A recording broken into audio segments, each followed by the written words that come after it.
세상에는 두 종류의 사람이 있습니다. 포기하는 사람, 그리고 끝까지 가는 사람입니다. 농구 경기에서 수천 번의 실패, 수만 번의 슛, 그리고 끝까지 포기하지 않는 집념.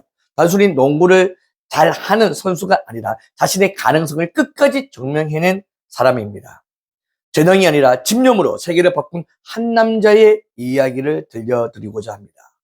300일 프로젝트 37번째 주인공, 농구계의 황제 마이클 조단을 소개합니다.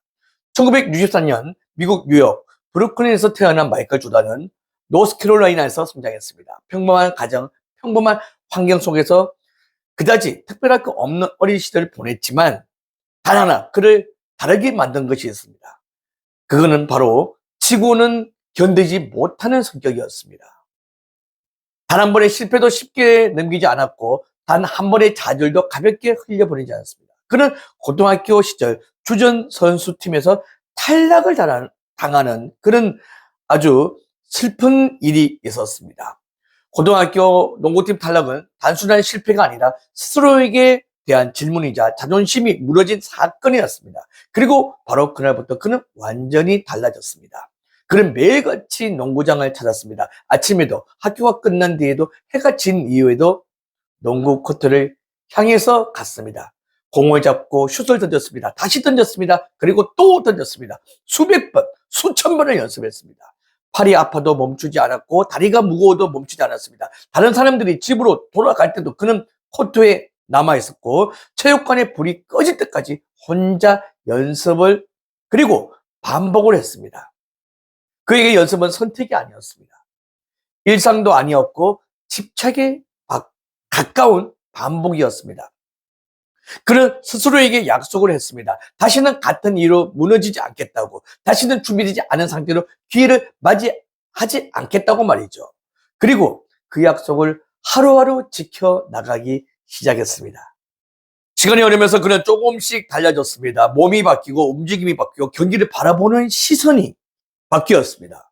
단순히 기술이 늘어난 것이 아니라 경기 자체를 이해하는 방식이 바뀌었죠. 이후 그는 노스캐롤라이나 대학에 입학하게 됩니다. 그리고 1982년 NCAA 결승전에서 무대에 서게 됩니다. 경기 종료 직전 모든 시선이 한 선수에게 집중됩니다. 바로 마이클 조던이었습니다. 공이 그의 손으로 빠르게 전달되고 짧은 순간에 그는 사람들의 머릿속에 각인을 시키는 선수가 됩니다. 이후 NBA 드래프트를 통해 시카고 불스에 입단하게 됩니다. 그의 플레이는 이전과는 전혀 다른 차원의 것이었습니다. 공중에서 멈춘 듯한 점프, 누구도 따라올 수 없는 스피드, 그리고 결정적인 순간마다 터지는 슛.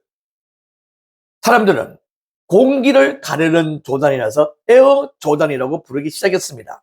그의 경기는 단순한 스포츠를 넘어 하나의 예술로 평가받기 시작했습니다. 그는 경기를 지배했을 뿐만 아니라 경기를 바라보는 기준 자체를 바꾸었습니다. 농구는 더 이상 단순한 승패의 경쟁이 아니라 인간이 어디까지 도달할 수 있는지를 보여주는 큰 무대가 된 것입니다.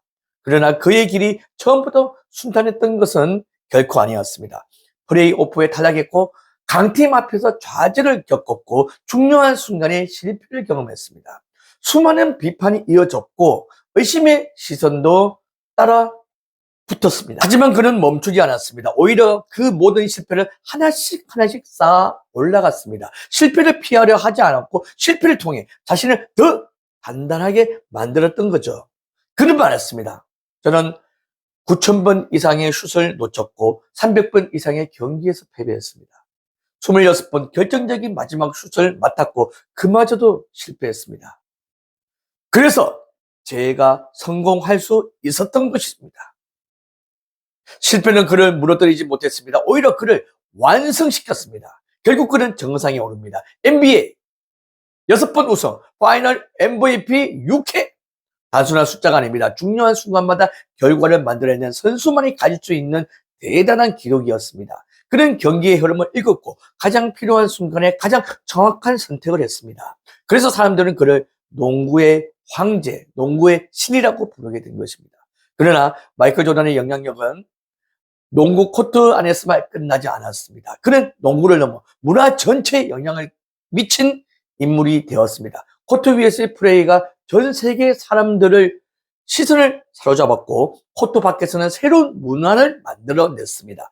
나이키와 함께 선보인 에어 조단 시리즈는 단순한 운동화를 넘어서 하나의 브랜드, 하나의 상징이 되었습니다.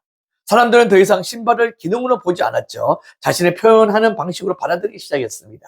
거리의 패션, 음악, 젊은 세대의 스타일 속에서 마이클 조단의 영향은 자연스럽게 스며 들어가게, 그의 플레이 스타일과 이미지 그리고 자신감 있는 태도는 힙합 문화와도 연결되며 하나의 시대를 형성하게 되었습니다. 농구 선수였던 그는 어느 순간 글로벌 아이콘이 되어 있었고 스포츠를 넘어 대중문화의 중심에 서게 되었습니다. 전 세계의 어린 아이들은 그의 동작을 따라했고 그의 이름을 외치며 꿈을 키워나가기 시작했습니다. 마이클 조단은 단순히 경기를 잘하는 선수가 아니라 사람들의 생각과 삶의 방식에 영향을 주는 그런 큰 존재가 되었습니다. 그런 브랜드가 되었고 하나의 문화가 되었고 시대를 대표하는 심벌이 되었습니다. 그의 이름은 국경을 넘어 통했고 세대를 넘어 기억이 되었고요.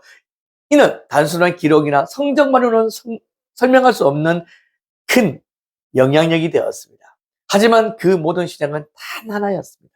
어린 시절 고등학교 농구팀 탈락, 그리고 그날의 하염없는 눈물, 서러운 눈물이었습니다. 그 이후의 모든 것은 그 선택에서 시작이 된 것입니다. 멈추지 않았고 끝까지 걸어갔습니다. 그리고 그 결과는 한 사람의 인생을 넘어 스포츠를 바꾸었고 대중문화를 바꾸었고 그리고 우리가 사는 세상을 바꾸게 되었습니다. 자, 오늘도 한 사람의 인생을 통해서 또 우리는 배우게 되었습니다. 300인 300일 프로젝트 다음 스토리의 주인공은 또 많이 기대해 주십시오. 정말 다양하고 많은 사람들의 이야기가 준비되어 있습니다. 제가 또 설명을 해드리고 도움을 드리고자 합니다. 300인 300일 프로젝트 저와 함께 가시려면 구독을 꼭 좀 눌러주시기 바라겠습니다. 배준아 TV는 포기하지 않는 여러분들에게 힘과 용기와 에너지를 무한으로 드리도록 하겠습니다. 배준아 TV를 보시면서 힘내시고요, 용기 내시고 에너지를 받아가시기 바라겠습니다. 여러분들 파이팅입니다. 배준아 TV도 파이팅!